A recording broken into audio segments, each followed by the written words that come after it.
Assalamualaikum warahmatullahi wabarakatuh. Jumpa lagi bersama saya Hendra, tetap di channel Hendra Berbagi. Dan pada kesempatan kali ini masih segmen Hendra menjawab. Di sini saya akan menjawab salah satu pertanyaan dari sahabat Rongso yang menanyakan tentang langkah-langkah untuk menjadi penggiling plastik. Nah, di sini saya akan coba menyampaikan apa yang pernah saya alami dan juga berdasarkan pengamatan atau pengalaman saya. Dan ini memang cukup panjang ya, cukup panjang. Jadi sebaiknya sahabatku menyaksikan bagian-bagian dari video ini sampai selesai supaya pesannya bisa tersampaikan ya. Jadi sekali lagi karena ini terlalu panjang, jadi saya akan membuat video jawaban ini menjadi 7 bagian ya. Jadi memang saya buat 7 bagian karena kalau saya buat satu bagian nantinya itu terlalu panjang dan mungkin agak jenuh nontonnya juga ya.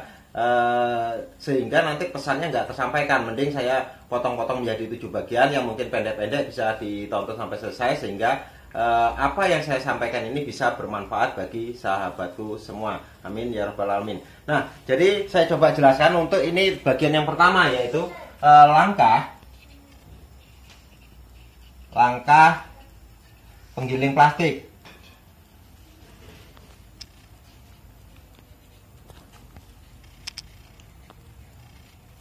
Ini adalah bagian yang pertama ya, bagian yang pertama. Ya. Ini yang sangat penting ya, sangat penting dilakukan, yaitu cari tempat menjual hasil produksi. Ya, jadi untuk langkah yang pertama, langkah seorang penggiling plastik yang harus dilakukan yaitu cari tempat untuk menjual hasil produksi ya. Hasil produksi dalam ini yaitu berupa plastik hasil cacahan. Kenapa langkah ini perlu kita lakukan untuk yang pertama kali? Karena kalau ini belum kita lakukan ya, tiba-tiba kita langsung karena udah ada modal terus langsung melakukan proses penggilingan dan lain sebagainya, kita nanti bingung mau jualnya ke mana. Ya, nah untuk tempat untuk menjual plastik cacahan ya, ini bisa ke pabrik pembuat barang jadi.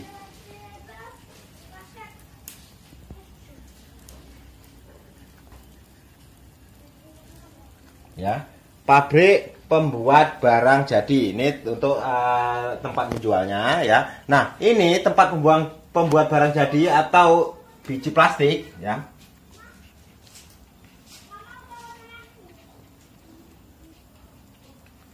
Ya, tempat membuang barang jadi atau biji plastik. Ini sedikit yang saya ketahui itu ada PT Napoli ya, PT Napoli itu nanti alamatnya sahabatku semua bisa browsing ya, browsing di Google ya.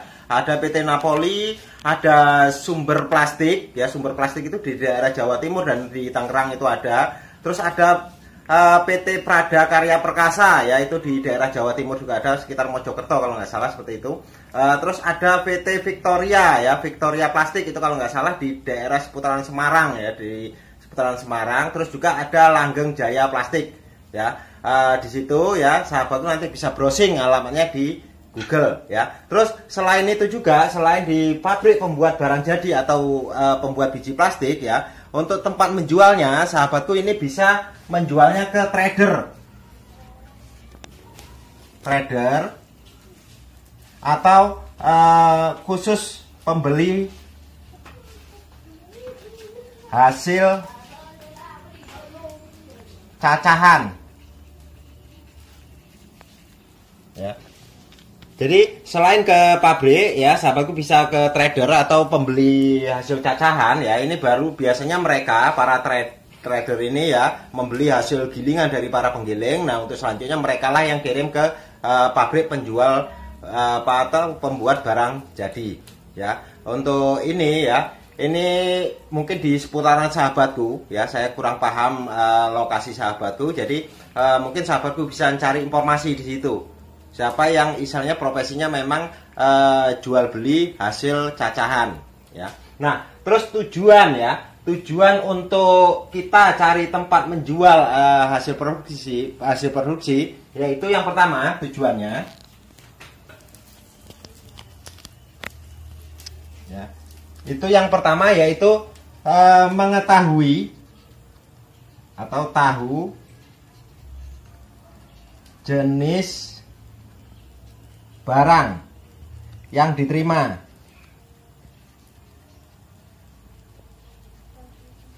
Ya. Jadi karena masing-masing PT biasanya nggak menerima semua jenis ya, semua jenis hasil cacahan. Jadi dengan kita mencari tempat, sudah ketemu tempatnya, kita nanti cari tahu jenis barang apa yang diterima. Ya. Nah, setelah itu yang kedua yaitu tentang kriteria.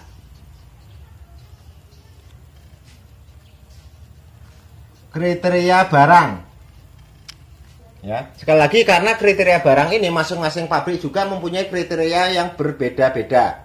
Ya, jadi ada misalkan sebagai contoh ya, misalkan untuk ember cat itu ada sebagian tempat yang bisa dicampurkan ke jenis putihan, itu nggak apa-apa. Tapi ada sebagian tempat juga yang ember cat itu harus dipisahkan sendiri. Ya, harus dipisahkan sendiri. Nah, untuk itu sahabatku harus tahu persis nanti kriteria barang yang diterima itu seperti apa. Ya. Nah, setelah itu ya, tujuan yang ketiga yaitu untuk tahu harganya, harga belinya. Ya.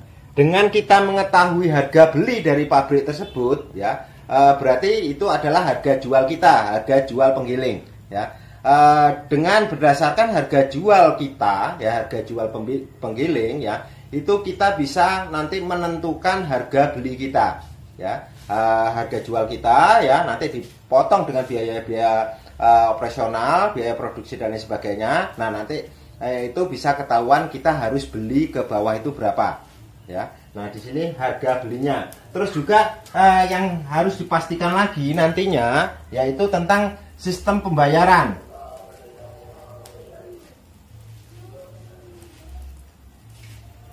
Sistem bayarnya ya, karena apa?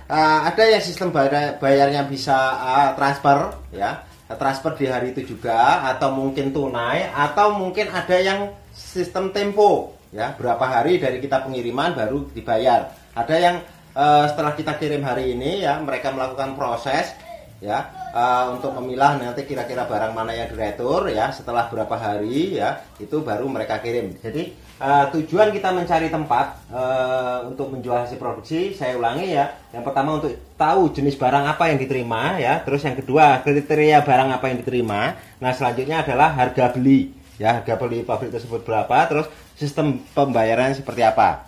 Nah, dengan begini setelah kita tahu ya, kita sudah punya acuan ya.